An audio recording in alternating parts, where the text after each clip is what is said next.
My name is Emily Baltz, and welcome to WRAP. This is week number 4 of my residency in the DKNY storefront window at 420 West Broadway in New York City. Today, I have the great pleasure of being here with Mernet Larsen, one of the contemporary female artists that I'm interviewing during this 8-week-long live show. Mernet is an incredible woman. We've been sitting here as if we met on a subway bench in a regular old subway platform.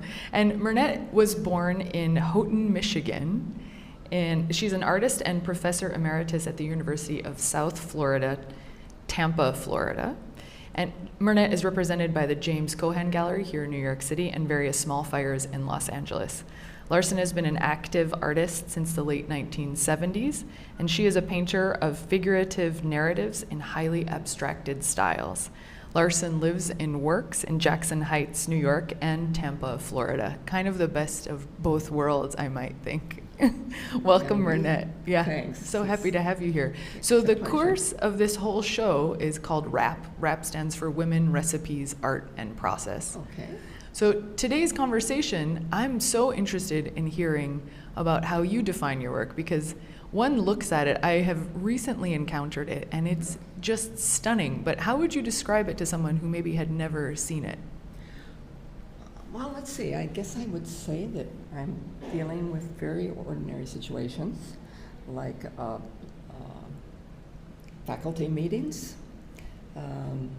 sitting around tables with your friends, reading in bed, family reunions. And my objective is to defamiliarize these somewhat so that they don't feel so boring, and so that they are given a certain kind of monumentality even, or at least interest, that we usually don't have in these things. And the way that I do that, or the strategies, I guess you could say, that I use, are I use different kinds of perspective. I don't use normal perspective. I often use reverse perspective or mixed perspectives.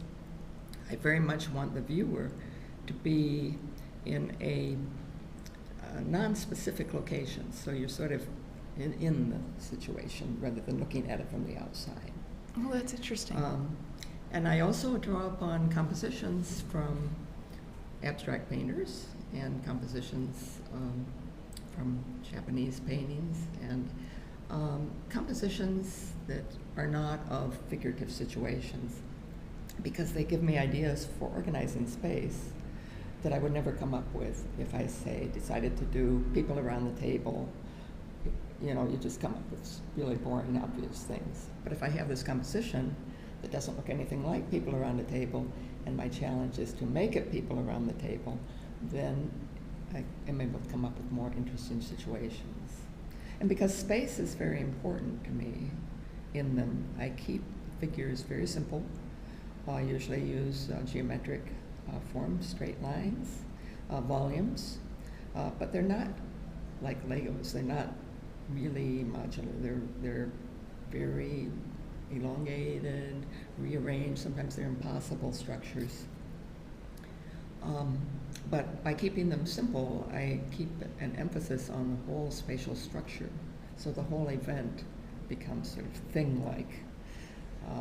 And so these are my some of my strategies that I use to try to achieve this sort of objective of tackling these subjects that are my life. There are a myriad of questions that now are inside of me just listening to this, and the first one is this quotidian day, right? Daily life. Where did this interest begin? It began when I was in college. I was very undecided what I was interested in theater, I was interested in music, I was interested in philosophy, until I took my first serious philosophy course. And then we realized that there was no truth in the world but truth. I don't think I'm up to that. But I really was going through what most people in their 20s are going through. What is the meaning of life? What do I want to do with my life? And I remember this one day walking down the street on campus and stepping off this curb. And just as I was stepping off the curb, I thought, I know what I want to do. I want to give form to my very ordinary existence. I came from an academic family. I lived at home when I went to college. I thought that was terrible that I had to do that. I thought my life was very mundane. I'm not a real emotional person, so I didn't feel like I needed to express my life or wanted to express my life. I felt more like what I wanted to do was make a connection with the concrete particulars of my life. And that I could do maybe with art. So that sort of became the overall theme of my whole life, really, is trying to give form, give meaning, not meaning in some profound deep sense, but meaning in the maybe Zen sense, to my ordinary life, and by extension, our ordinary lives. Yeah. To be able to see them as being redeemable and worth living and fun and sometimes funny and interesting or whatever. And thing-like. I think that's when I look at your work, the power of abstraction in it is so, I think, beautifully, delightfully put as a thing. But what led you to abstraction? What was the interest in pursuing that over another genre? Well, I went to school in the 50s, and that was the heyday of abstract expressionism. And in fact, it was very rigid. We were really taught to do post-cubist paintings, and so I went to San Francisco in 1960 for the summer and studied with Nathan Oliveira, who was one of the first West Coast figurative painters, and also Diebenkorn was there, and all the people later became known for starting to turn abstract expressionism back into figurative work. But I think I was part of that feeling of wanting to go somewhere else rather than just keep doing these abstract things. But I had a good background and training in abstraction. And I also became very interested in it again later in my 50s. In my 50s and I guess late 40s and 50s, I became very interested and spent 15 years doing basically improvisational abstract paintings, in which I took aspects of my life and put them in it, but they never added up to being something representational. So the things that I learned during that time of working totally improvisationally and abstractly are things that gave me methods and means to deal with figure again when I came back to it, which I did when I was 60 in Y2K. And before that, I think I just was stuck with photograph. Especially in the 70s, I worked with photographs a lot, but it just seemed not a way to get at the essence of things to work with photographs. And so I just shut down from working with photographic information. And that's when I started to work more abstractly. But I really always wanted to work representationally. So when I came back, things that I had done during this abstract interval in my life became very useful tactics, techniques, methods that I could use. So interesting when I think of today's day and age and the role of the figurative world and the abstract world coming together, mostly through technology, I think. Right. Yeah. Right. What do you see? How do you see the landscape of painting, of abstraction? I mean, this is a huge question, but what do you think about it today? In my generation, what I noticed, this wasn't a plot that we all decided to do, but I just noticed that among contemporaries, we were all, like Elizabeth Murray, Susan Rothenberg, all of these artists were seeing abstraction as a springboard, while before abstraction was seen as a conclusion. It was like you start with the world and you refine the world and you get it down to something very essential and basic, like, canvas. And so in this very building I lived here in the 1970s, and Jack Weber, Emmerich,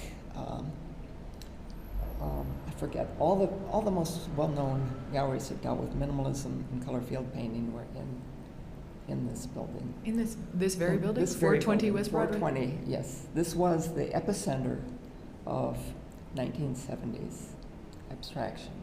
So you had, I saw my first Julian Schnabel here in this building when he did the plates and was totally unknown.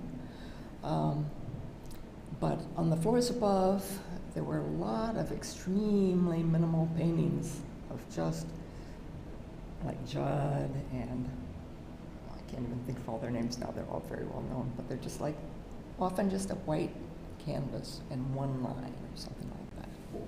So that was sort of like the end, and then Greenberg, and there was sort of end of color field painting, the end of representation, you know. It's part of Greenberg's idea too, was pure painting, pure painting. And here we are back today. And Mm-hmm. so now, so those I mean, I really admired people like Elizabeth Murray, and of course some women were starting to appear on the scene in the 70s, 60s and 70s, because they were all using this kind of springboard of abstraction to reach towards the concrete world. I remember Elizabeth Murray talking about having her baby's cup in the painting, you know, and there would be parts of the cup and painting. But so all of us were dealing with that springboard idea of abstraction leading to another kind of representation. However, now, as you say, with technology, I think there's a whole different, because it seems like every 10 years there's this thing of, oh, are we going to combine abstraction and figuration? Oh, now abstraction and figuration are being combined. There's all sorts of shows now of people who are combining abstraction and figuration. But there is much more of an emphasis on the computer and imagery that can be gotten out of the computer or use that as a method. And some painters like Matthew Ritchie or Julie Meritu, you know, use these technologies and come up with really interesting ways of depicting the world, sort of very global, interstellar ways of dealing with the world, which is kind of the total opposite of me, but I really love their work. That's another generation's way of thinking about it. Yeah. What role does technology play in your life, if any? As little as possible. I'm a total Luddite, and I have never played a computer game. People who came, when I started doing these paintings, students would come up to me and say, oh, these are like Sin City. I'd say, what's that? You know, I had no idea. And then a lot of younger artists have been attracted to my work because they think that they're generated by computer programming of some kind. And they have absolutely, I've never made a computer-generated image in my life. Wouldn't know where to begin. Can barely use Photoshop to fix my, you know, reproductions of my work. So that's that. Yeah, I think it's a stunning visual relationship, and I understand why we of the technological age are also drawn to the images that you make, because they are so parallel. And I think, and what you were saying earlier in your introduction, even to how you talk about your work, is to offer a new perspective unto life, and that the aesthetics are the way in for that, to create new forms. I think it's something that feels so relevant today, and it's an interesting, I mean, to think of it cyclically too, right? You were in this building 50 some odd years ago, and now back again. Yeah. Now, I'm curious, as you were talking about going to San Francisco, a lot of these mentors of yours, there was a canon of very successful abstract male painters. What were your challenges as a female in that space? And I'll ask you to hold this a little closer so we can make sure to get good sound. Well, I taught at a university, I was very lucky. I think I was told I was the only woman teaching in a university in an art department in the state of Florida in the 60s. And I was very proud of myself. You know, I mean, it was before feminism. I was just glad to be accepted in the male world. I thought, you know, it was a compliment when somebody told me I painted like a man. But I taught art history. I taught art history because I was a woman, and they couldn't have me in teaching the graduate students. So I ended up teaching graduate students. But at the beginning, the challenges had more to do with things in the university system. I wasn't a careerist in terms of my painting. I wasn't even of a generation that were careerists. I mean, we all thought that was somehow beneath us. You know, artists weren't supposed to think about their careers. They were supposed to just paint in a garret somewhere and not think about money and paint for posterity. I think painters now paint much more for relevance. They're much more interested in making work that is relevant. But in my generation, I think the goal was posterity. So you assumed that you were going to be neglected. You assumed you were not going to be recognized. So at first, that wasn't a very big issue. And it's really hard to say because I was not out there trying to push my work. I showed in university contexts. I didn't have my first show in a commercial gallery until I was in my 50s. And that wasn't because I went to all these galleries and they all rejected me, although that was the experience of other women I knew, but I just was not doing that. So I didn't encounter the problems a lot of women I know did. And of course, the statistics are there. And of course, I was around when the Guerrilla Girls were digging out all the statistics. And but you know, for me, because I'm a little older, it was a little easier than it was for the next generation. Mm-hmm. I think women in the 70s, during the feminist era, when they became very conscious of the discrimination, really I had a hard time. And there was a kind of backlash. Men were more misogynistic in the 70s, I think, than they were in the 60s, because of the defensiveness and so on. But I have also been not a real gender-oriented person. So I think I read as more androgynous to people, and when I meet other artists, they don't tend to either come on to me as a woman, you know, or get totally turned off because I'm some bad version of a woman, you know. I mean, it's sort of neutral. I read more neutrally the way I talk or the way I relate to people. So it's been less of a issue for me than if I had been extremely beautiful or had been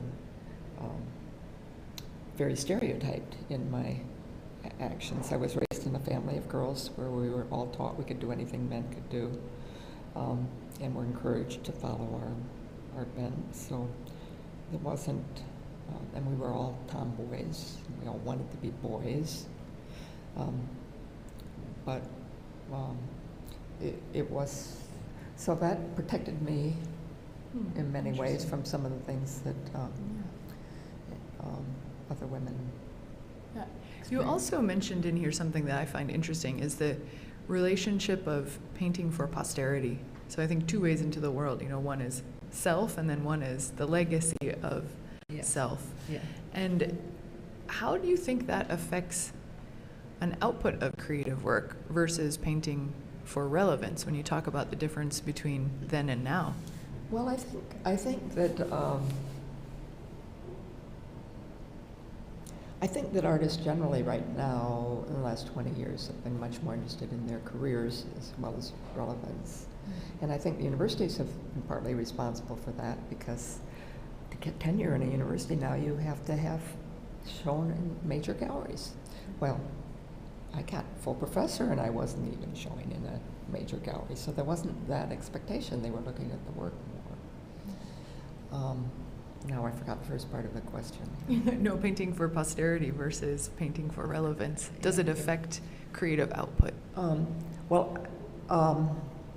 I think that generally I feel that if you start out in school painting for relevance or painting, so this is sort of a three-part thing, but if you start out wanting right away to be successful and relevant in the world, that can often be not good. I mean, I think somehow you have to start in a sort of reflective, introspective way in life, not just in art. You know?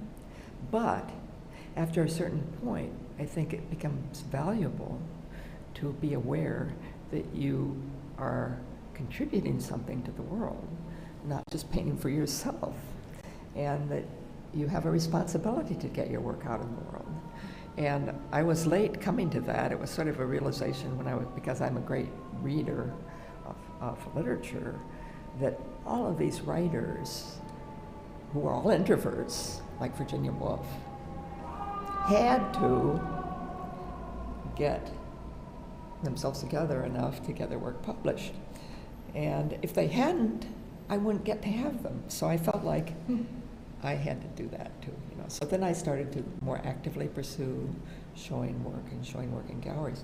And I think the pressure that comes from that, the pressure from showing regularly, can be an ally. It can be very helpful. When you're relying totally on yourself, you can get very, very, very depressed, and you can come to a standstill. And that happened to me many, many times. And when you have something on the outside that's pressuring you, and you have to have that work done in 2 weeks or a year or whatever, you do it, you know, and it helps you, and it's, you know, it's really a good thing. So I'm ultimately feel that that it is important to show your work. It's important to, it helps your work, to show your work. Virginia Woolf said, "No audience, no echo." No. We have an echo in here right now. You talked about getting your work done, you know, and I think there can be a pressure that's outside a gallery deadline, a personal deadline. But what is your process for getting things done? How do you begin a painting? How do you motivate yourself through the painting? Okay. Well, I do a lot of sketchbook doodles, like everyone does. And then I find some I'm somewhat interested in, so I do studies. And this, for the last 7 or 8 years, has become a sort of a system, I guess you would say, where I do a 19 by 24 on Bristol board paper color study of an image. And then if I like it enough, I do it large, and I decide how large it feels like it needs to be. Usually they're about 4 feet by 5.5 feet, somewhere in that vicinity. And I stretch the canvas on the wall, I staple it to the wall, and I put a lot of layers of gesso mixed with calcium carbonate so that it's quite matte and almost like paper. And then I enlarge point by point. I measure off every point from my study, and I basically copy the study big, blow it up. And then I spend another couple months working on the painting because there's all this empty space that isn't accounted for, and sometimes it's really, like if I do tables on a small scale, you don't have to worry about what's under the table. On a large scale, you can't have nothing under the table. There have to be legs under there, and then what are the legs doing? And then how do the legs relate to the other legs? And then this whole world opens up, like in the film Blow Up, you know. And then, of course, the painting, subtle things have to be developed, and I'm very indecisive in my process. So I've had to find ways. That's one reason I worked improvisationally for a while. So I For example, I have a lot of trouble with hands, and usually I want to make the hands a little more realistic, I guess you would say, a little less geometric, or different parts I want to. So I'll take tracing paper and I'll put it on my painting, and I'll draw out a possible hand, and then I'll do a whole bunch of versions of those, different color, different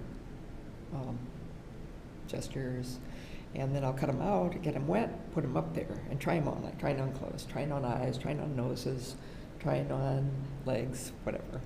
And then when I find something I really like, I attach it to it with matte medium. So the painting eventually is sort of partially covered with these tracing paper collage. And I love the way that looks. It kind of, the paint kind of tends to break off a little bit.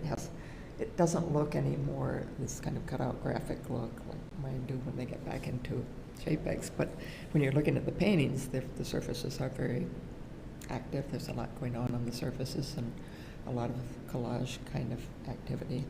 And I carving back and peeling off, and I work them for a couple or 3 months. And I work about 30 or 40 hours a week, I would say, and very inefficiently. You're like a French full-time job. I guess, yeah. A lot of painting out, and after I moved from the study, I try to keep as close as possible to the original study, but I often make big changes or move something around. So basically, yeah, it sounds as fluid as everyday life, and yet also quite meticulous in many ways. Yes, yeah. And I also like to do things like, often I'll have tile floors, like linoleum tile, and then and sometimes they're in reverse perspective, so they're rhomboids. Sometimes they're in parallel perspective, so they're trapezoids. And then I will make each one individually, like you would if you were in a factory, and squeegee across and cut them all out and paste them all in. And there might be hundreds of them. So it takes a really long time, and I love that because it's sort of like my Agnes Martin time or something. This changing of the speed and the pace in the painting to these very small things that are repeated over and over again, and very laid in very, very carefully, set up a different kind of energy than some of the very large shapes. So this is so interesting. It also, this is a very good dovetail because I made you a wrap, because the show is named Wrap. Yeah. So I'm making every woman who's on the show a wrap. Oh, okay. So I had a sneaking suspicion that there was something in here that would be useful. So I want to share it with you. I have to lean over. So I heard that you liked mostly anything for lunch. No cheese though. Yeah. No dairy. So, but little for lunch. So this is a wrap in multiple parts. How One, sweet. Two. Oh my goodness. So they're all very small triangles. You can open it if you want. Okay. I'll continue to assemble it here. Aha. Ooh, yum. So it's a chicken avocado. It has a little bit of mayo in it, so you can see this. Yeah. And I thought you could then choose to arrange it in any form of Uh-oh. abstract arrangement and remake it. And hearing about this process, I still have one more question, but this seemed to fit. Well, maybe I'll take a picture and use it in a painting as well, too. Oh, this is interesting. Yeah, please do. Because I love to paint food. Oh, I'm curious about that most so. Why? Because I like food, and because I like food in paintings. I like food in novels. Oh, I like food. yeah. And it seems more fun in my paintings that the figures are sort of geometric. To have some French fries or something floating on the table. Or The perfect abstract food, the French cheese, fry. pieces of cheese on I have one painting with those, centerpiece where all these sticks come out and cheese on the end of them. You come from near the land of cheese as well, so it feels Yes, appropriate. but I did leave there when I was 3. Ah, So. and I think last but not least, What was the motivation for coming to New York City? Well, I came to New York City for the reason everybody does in the 70s when I first came to New York in 1960, and I co-rented a space on 1 Christopher Street from a researcher for Time magazine, I think. Promptly went in the hospital with pleurisy, so I got her apartment to myself for the summer.